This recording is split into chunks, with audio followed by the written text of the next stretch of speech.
Benvenuti o bentornati nel canale YouTube di Magnetismo, il vostro coltellino svizzero nel XXI secolo. In questa nuova puntata andiamo a parlare dell'ipertensione. Quindi andiamo a proseguire il nostro podcast sulla salute e su tutte le varie concause delle patologie vascolari. L'ipertensione arteriosa è infatti comunemente nota come pressione alta, è una condizione in cui la forza del sangue contro le pareti delle arterie è costantemente troppo elevata. Se non è trattata può danneggiare cuore, cervello, reni ed occhi. Quando si verifica l'ipertensione arteriosa, essa si verifica quando i valori della pressione arteriosa sono superiori a 140 su 90. Quindi la pressione sistolica, il primo valore, misura la forza quando il cuore batte, mentre la pressione diastolica, quindi il secondo valore, misura la pressione quando il cuore è a riposo tra un battito e l'altro. Ci sono diverse tipologie di ipertensione, quella primaria e quella secondaria. Quella primaria è quella che rappresenta la maggior parte dei casi. Non ha una causa identificabile, ma è influenzata da fattori genetici, età e stile di vita. Poi c'è l'ipertensione secondaria, che deriva da altre condizioni mediche come malattie renali, disturbi endocrini e l'uso di determinati farmaci. Quali sono i principali sintomi della ipertensione e perché è bene conoscerli, soprattutto perché l'ipertensione è spesso definita il killer silenzioso, in quanto non può presentare sintomi evidenti. Tuttavia, in alcuni casi possono manifestarsi mal di testa, vertigini, affaticamento, visione offuscata e sanguinamento dal naso. È importante monitorare regolarmente la pressione arteriosa, soprattutto se si è a rischio. Come si fa a capire se si è a rischio? In base a diversi fattori che possono essere non modificabili o modificabili. Quelli non modificabili sono l'età, la genetica e il sesso. Per quanto riguarda l'età, il rischio aumenta con l'età poiché le arterie tendono ad irrigidirsi e quindi il cuore deve pompare di più per far muovere lo stesso volume di sangue. Poi c'è la genetica, ossia una storia familiare di ipertensione aumenta la probabilità di svilupparla. Sesso e infatti gli uomini sono più colpiti fino ai 65 anni. Dopo tale età le donne hanno un rischio maggiore.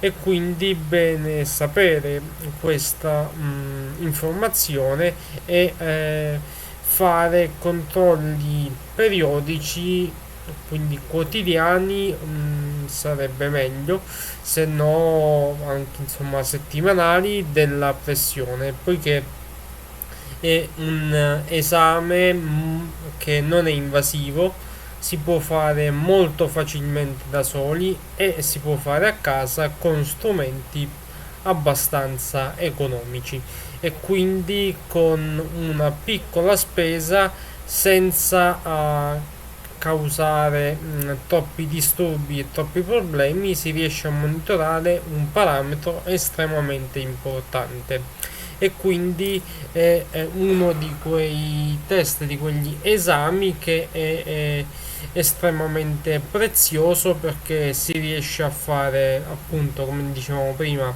da soli e si riesce a ripetere molto facilmente ed è molto economico, perché se alla fine si va a pensare che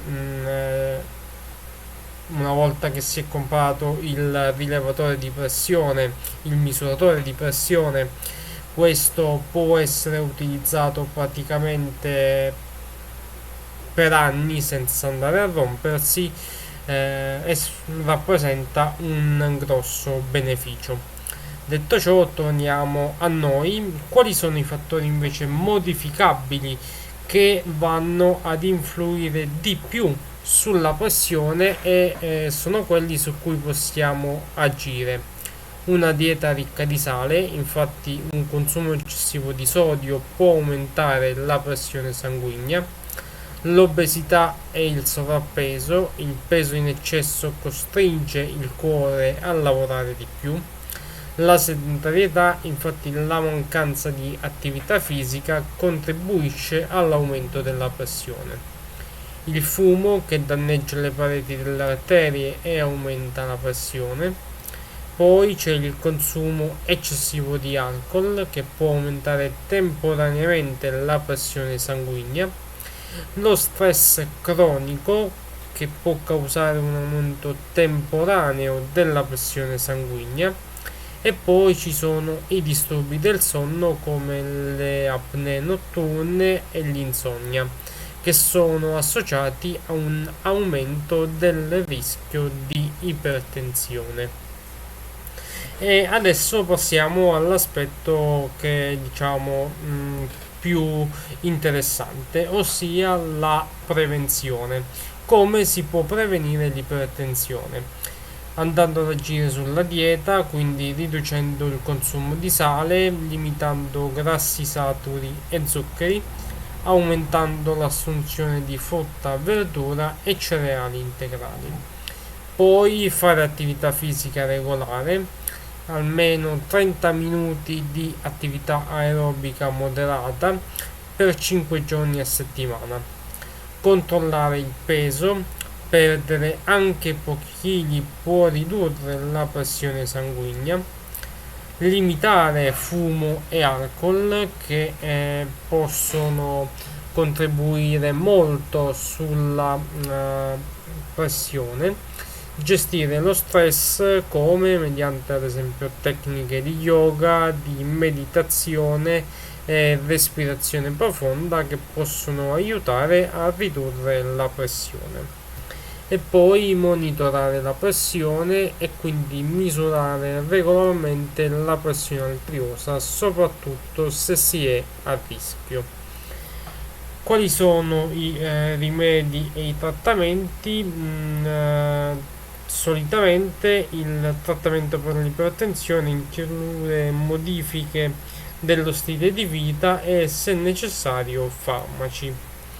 Tra le modifiche dello stile di vita, come abbiamo ribadito prima, abbiamo una dieta più sana, adottare una dieta equilibrata, come ad esempio la dieta DASH, di cui abbiamo parlato anche nella scorsa puntata sull'alimentazione consigliata dalla OMS per ridurre le malattie cardiovascolari, che enfatizza questa dieta, la dieta DASH, va a enfatizzare frutta, verdura, cereali integrali e riduce il consumo di sodio.